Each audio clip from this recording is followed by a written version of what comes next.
Well, good evening, patriots and freedom fighters throughout Saskatchewan, across the country, and around the world. Welcome to the show. I'm not sure what's happening. I have 5 Facebook platforms, one YouTube. I don't know if it's streaming to YouTube or not. The one we did earlier today, from what I can tell, didn't stream to YouTube. So who knows what's happening? I can't access it because, of course, I've been nuked from YouTube and Google. So yeah, it is what it is. Hey, Tamara. Yeah, thanks. Good work again. Uh, it's quite a race we're in, Tamara. Thanks, Jody. Good to see you, brother.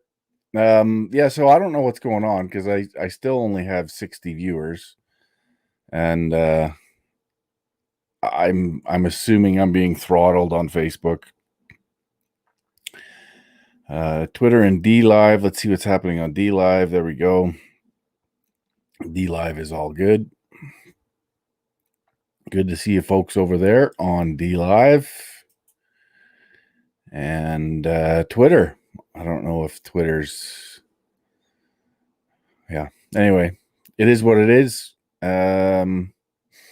Anyways, you know what? I just came on tonight because we have to give an important update on our friend Joel and his son Joel, and what's happening with Joel's case, his medical case, is that he needs. I mean, obviously, he needs critical procedure ASAP. You guys, most of you watched the first show I had on with Joe. Describing his case. It's heart-wrenching. I encourage you, if you haven't watched that interview, head over to, well, it's on the GoFundMe, which is in the link is in the description, so check it out. It's on the GoFundMe itself. Check out that interview and just understand what the McCrae family is going through. It's terrible. But we think there's light at the end of the tunnel. Without further ado, let's bring Joel on, and he can give us an update as to what's happening there. Hey, Mark. Hey, Joe. Hey, how's it going? Good. You? Good. Happy to be on tonight. Yeah, glad to have you on. Things have been so crazy, so many different directions. It's hard to keep track of all these particular issues, but I thought it was extremely important to bring you on tonight just to give people an idea of where we're at, what's happening. So before we get into that, Joe, I just want to have a look at the GoFundMe and see where we're at there, because I know people have really stepped up. And yeah, we're looking at right now 10,113, which is fantastic in the short amount of time that we've had it up. It's fantastic. Although we set a goal of 50,000. Again, we don't know, what's going to happen with young Joel and whether or not we're going to have to fly him to the States to get the procedure, or if we can get it done here domestically. But just understand that we sort of set it at that amount because of the variables, and also, depending on what Joel ends up having done or where he needs to go, we're going to keep this fund running. And we're going to set up a bit of a foundation, in case other folks, and I'm sure there are plenty that are going through similar cases. So we're just going to keep this thing going. Joe has set up an account separate from his own, just dedicated to this. So I've once GoFundMe sends me the amount that I'm going to give a check to Joe, and then he can put it into that account, and we'll keep that GoFundMe going. And if we have to, raise the goal once we hit that magic point, then that's what we'll do, and we'll just keep it going and make it available to others. So thanks to everybody to this point who has donated. It's greatly appreciated and heartwarming that regardless of what the government does, the people can still come together and rally. Absolutely.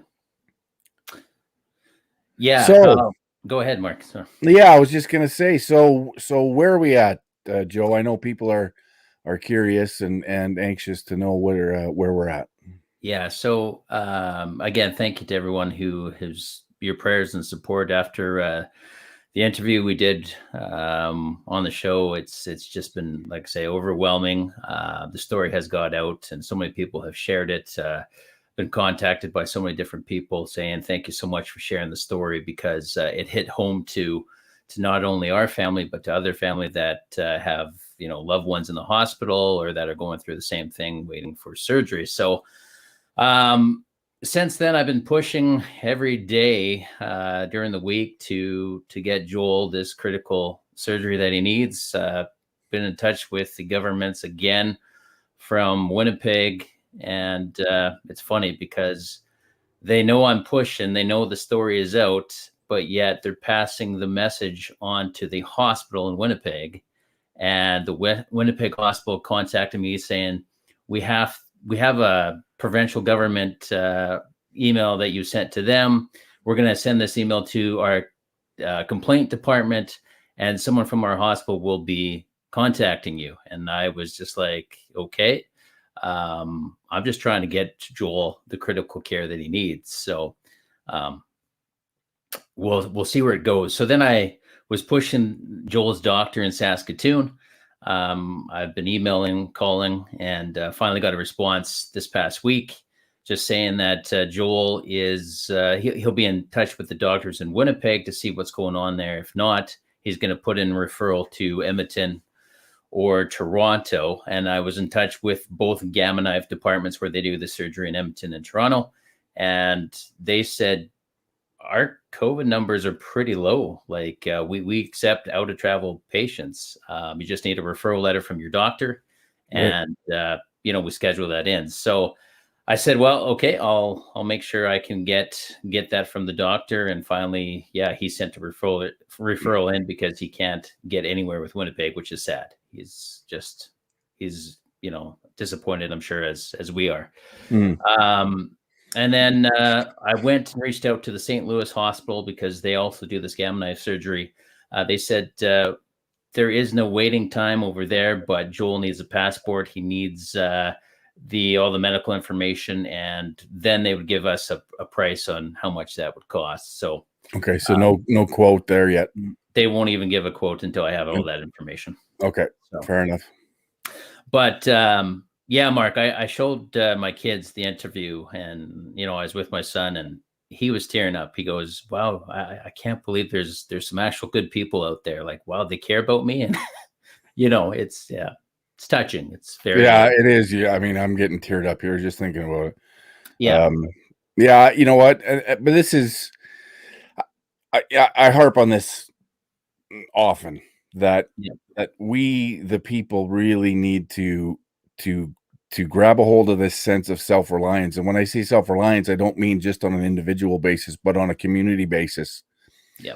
That we need to come together and we need to support each other. Not only in cases like this, but in the bigger picture, because ultimately we've sort of defaulted. We've gotten to this practice of defaulting to government, and I mean, rightfully so, in a sense that we've paid so many taxes over our lives that you tend to just expect that, and we should. But at the same time, I mean, we see what our governments are doing, and so it is heartwarming to see that there still is this sense of community and people stepping up and rallying around people in need. So it's heartwarming to see, and it's encouraging to see. Yeah, and also too it's showing other people too that people are taking a stand against what's going out there in this corrupt government system, and people are done. They want to see their healthcare, the proper healthcare, that services that they pay for taxes. They want to see that happen. They want to be done with the restrictions and all this kind of other stuff. So people are waking up. More and more people I talk to are like, wow, this has to happen. So yeah. So it's good for people to know. Yeah, so there's a couple of people asking for an update as to what this is. So Brian, we're not going to go through the whole story. Just suffice it to say that Joe has a young son that needs a critical procedure, and due to COVID and government bureaucracy and passing the buck, that hasn't happened. We did an interview with Joe. And for anybody else who doesn't understand what we're talking about, it's on the GoFundMe, and the link is in the description. Check out the video there, and he'll bring you right up to speed as to what the McCrae family is going through. So it's it'll pull at you for sure. So and domestically, there is some communication with Edmonton as well? Yeah, there is. The last time I basically just inquired about that, she said there is a waiting list that he would have to be on after the referral. She said they're booking into April, possibly May, but if there was a cancellation or an opening, that they would call right away during that week. So Toronto, I'm not too sure what kind of a waiting list we're looking at, but we're still on top of the list with Winnipeg in case something does open up. But those are the three options that we got going right now. So, based on what you told us in our previous interview, I know you guys must be sitting on pins and needles, and thoughts and prayers are with you folks. Is there anything, because we're all concerned, right? yeah. We've embraced little Joel as one of ours. So is there anything that Joel can do to lessen the risk between now and this procedure being done? Is there like safeguards that can be taken? Not really. Basically, so this AVM that he has, like I said in my interview with you before, it could happen at any time. He's got to get MRIs done every 6 months. So the last one he had done was in January, and everything was looking okay still. They have precautions on him at school, so he's not in gym and not physically being active right now, just as a safe precaution. So, okay. So, but, and I have to ask, because I'm curious just for my own self, and I'm sure others are too. So does the things like blood pressure affect this, or can it affect it? Is there a number of different things that could send this in the wrong direction quickly? yeah, so blood pressure, and then the doctors have said if he has a headache, please let us know. Like if he's got a headache, he needs to tell you guys, because you guys got to go to the hospital, because that headache is putting pressure on his brain, and it could cause him to collapse pretty much at any time. So we always tell Joel, hey, please let us know if you have a headache. He understands that now, and he'll be like, yeah, I'll let you guys know. But so far it's been good, but it's still concerning because just like, you don't know day by day, you just pray nothing happens. Right. So. Of course. And I mean, he's a young boy. How old is he? He's 12. 12. So, I mean, try to tell a 12-year-old to, relax and not get rambunctious and not do what 12-year-old boys usually do. And of course that's what we want for this young guy anyway. And so, yeah, I just, again, my heart goes out to you and your family and to young Joel.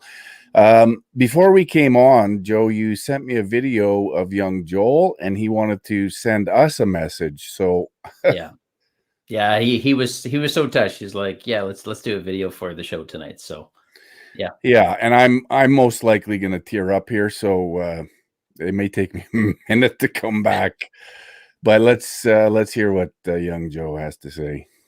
Young Joel, sorry.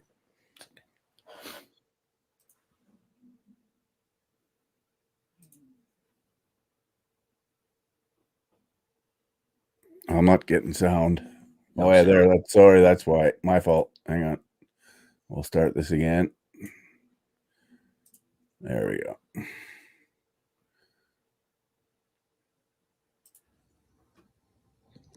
Hi, my name is Joel McCrae. I'm 12 years old, and I want to thank you for your support as I go through my surgery in Canada or somewhere else. Thank you.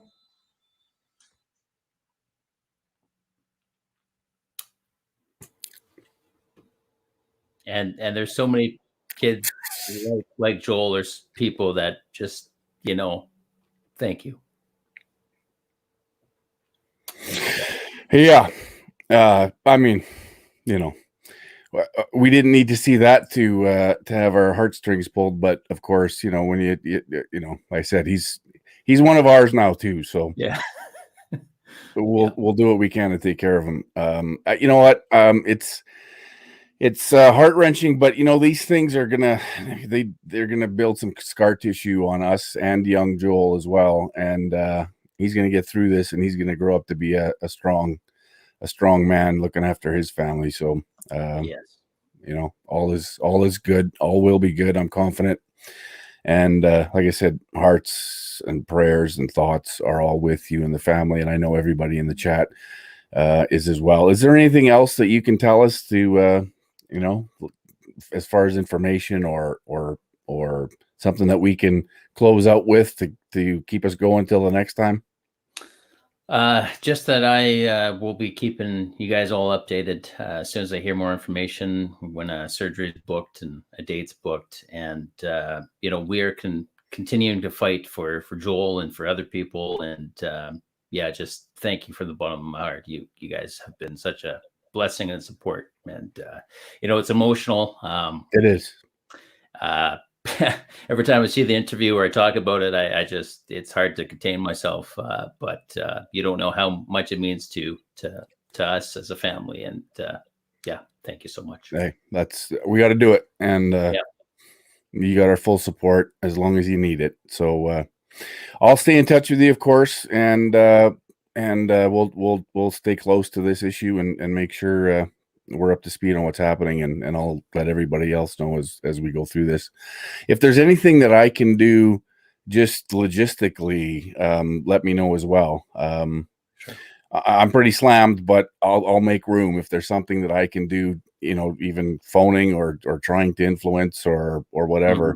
I'll do what I can as well. So yeah, and I'm trying to reach out to as many politicians or anybody that will hear this story and just say, let's push to get this going right here.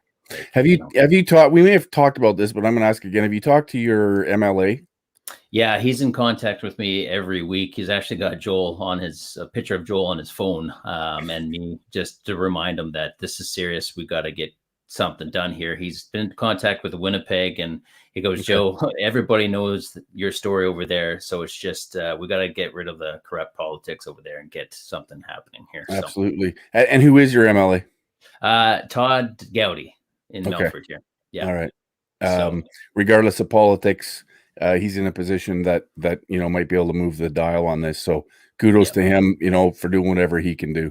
And I get it. He's one guy in a swamp. So, but any support, I'm behind him regardless of politics, of the rest of the thing. So very good. All right. Well, Joe, thanks again for coming on. I appreciate it. I know it's not easy. It's not easy for me, but you know what? I think the sense of love and community and support is stronger than the sense of fear. So we're with you. We're with you in the family. Appreciate you guys so much. Thank you. We'll be in touch. Sounds good, man. Thanks, man. Take care. You too. Bye-bye.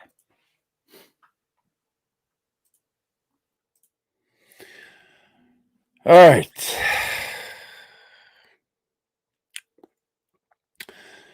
Joe McCrae, representing his family and his young son, Joel.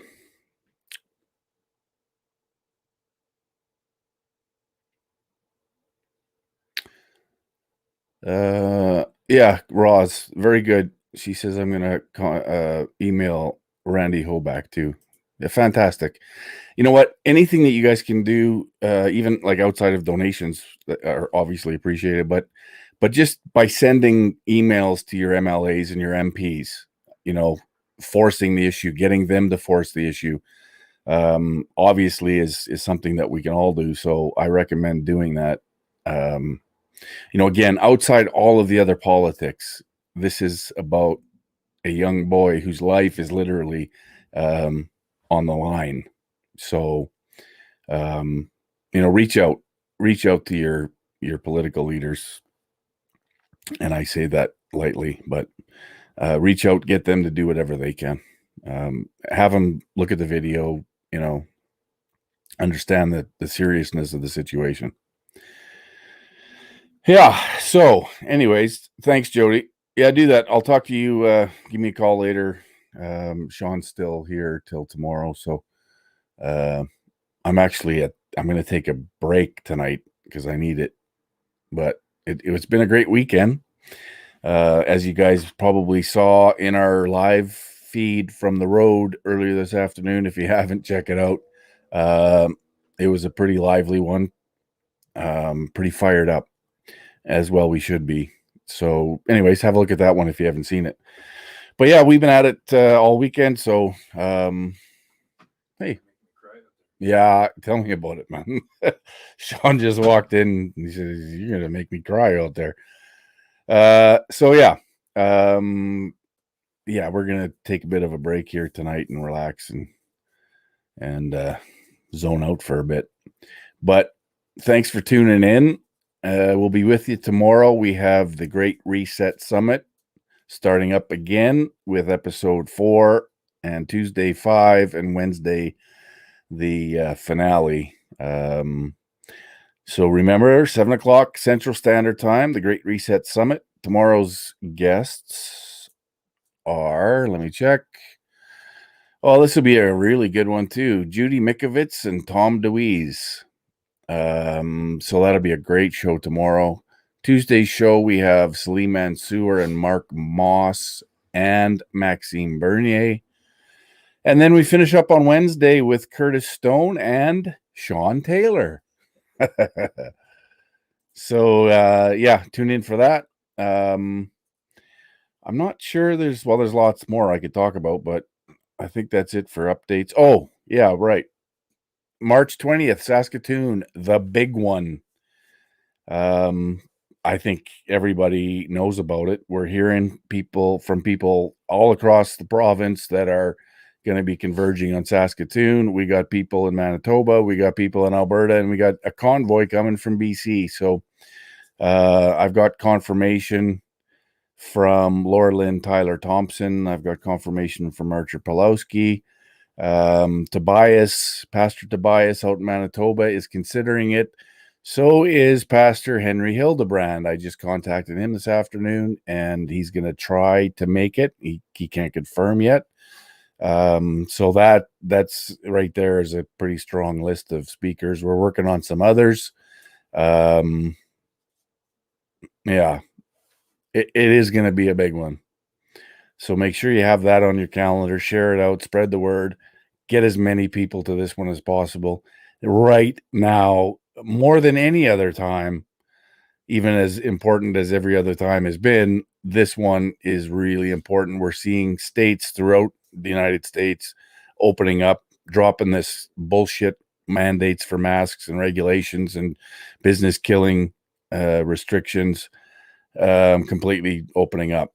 And we need to do that too. We need to force our government. We need to force their hand. We need to put them in more pressure than whatever pressure they're under to do and enact these things. So now is the time. Let's make it a massive one that they can't hide from. Anyways, that's about it for tonight, guys. I just wanted to give you guys an update with young Joel there and where he's at. So that's that. So you guys have a good night. We'll see you tomorrow. And yeah. Globalism, bad. Nationalism, good. Ciao for now, folks.